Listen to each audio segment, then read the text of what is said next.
Okay, so I am now live on Instagram for a watch along of the National Theatre Live production of Coriolanus. And I am going to start by inviting Erin Murphy, who was the stage manager of the production, just to come in and the test. Aha! Hi! Look at you. Okay, so we need to immediately talk about those houseplants. Oh my God, someone's donated £4. This is amazing. That's pretty Thank you good. very much, Amanda. That's so good. I'm going to say that's because your houseplants are such quality. They're pretty good, aren't they? I'm really proud. I mean, I've had plenty of time to look after them, so that's been good. Yeah, and your hair's looking good. Good lockdown hair. I did do a little bit of tonguing. Don't look at the back. The front. Okay, I won't look at the back. I basically got a mullet. Look. I love it. Yeah, I've learned how to cut the front. I was in the middle when we were just on the phone of worrying about why I can't find YouTube on my smart television when I could yesterday. So I've clearly done something really bad. So I think what I'm going to do while I'm on with you is set it up on my laptop. So I've got it. So Erin, Yeah. you were the stage manager of Coriolanus. Can you explain to people what that involved?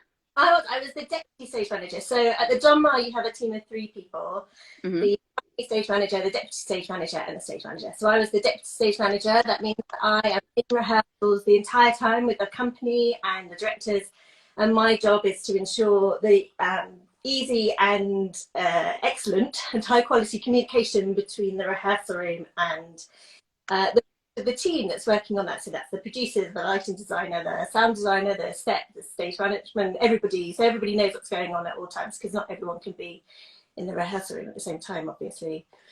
And And then, you tell people when to come on stage, go off stage. yeah, So so I what's just posted to Instagram you giving the 15-minute call. that's right. Um, what does that mean? So the 15-minute call is actually, it means 15 minutes until beginners. And beginners is when you have to start getting ready to go on stage, which ideally will be at whatever time the show starts, as it's billed on the on the show. Hmm. So I would say, ladies and gentlemen, this is your call shower call. You have 15 minutes, please. 15 minutes, and that's normally at like 10 past 7 for a half 7 show. So Hmm. it's, well, I'm late. The call's late. I'm already overwhelmed that we've raised like over £200 already. I'm going wave, wave, wave, wave at everybody. I'm new to Instagram Live, everyone. I had a practice yesterday with the amazing playwright James Graham, who's this house was part of the NT Lives. But this is my first go, so if I get it wrong technically, you must say. Okay, cool. So what's your, just while we get ready for Tom to come on and start chatting to people, what's your most vivid memory of being in the rehearsal room or in the theatre for Coriolanus?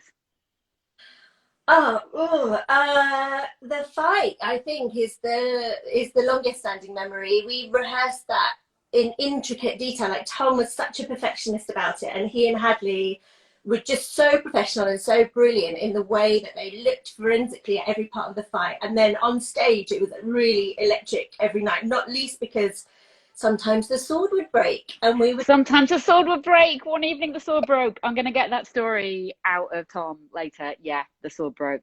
like 3 times. I'd have to look back, but I think 3 times. Yeah. Mid Yeah.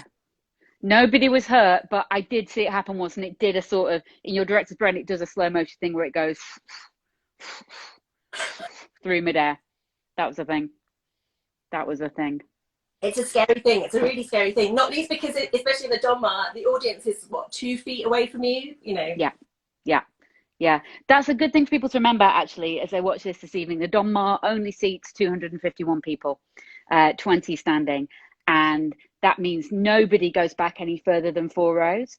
So one of the experiences of watching a National Theatre live when it comes from the Don Mar, actually, you're pretty much in the same relationship as the audience is. Speaking as someone who has, since I directed this production, directed a couple of movies, the theatre's so small, you can't get a wide. So the camera can't come far back enough, or the cameras we use, to be able to take in the whole stage. That's how close you are.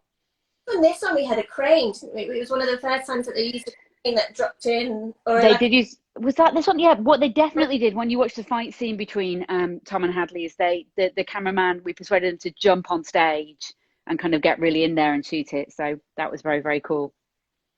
Ah. Oh, it's such a nice thing to remember. It was the second show that I'd done with you, and this with Sally and Sunita, the other stage managers, and Hadley. Yeah. Who will come on later to say hi. Oh, Hadley. Yeah, I know. And just a quick thing, Erin, I thought was really good to say. I know that our theatres are locked down at the moment, but I just think your story is really interesting for anyone who's watching, who's thinking about a career in theatre, because you moved from being a stage manager to working in the producing side of theatre, didn't you? I did. About 5 years ago, I decided that for me, it was stage management is a very hands-on role, and it's very intimate, and there's very, very different responsibilities between the three. I mean, there's more than three roles in stage management, but particularly in sort of small repertory London theatre, there's three roles. Yeah. And for me, my skill set wasn't about moving up to stage manager. So fortunately, I was able to talk to someone I knew very well who gave me an opportunity to come and work with them. And so I worked in the producing office as just assistant for 5 years, I Probably guess. felt like 5 years. Probably wasn't that. It was probably like 2 years, but it just felt that long.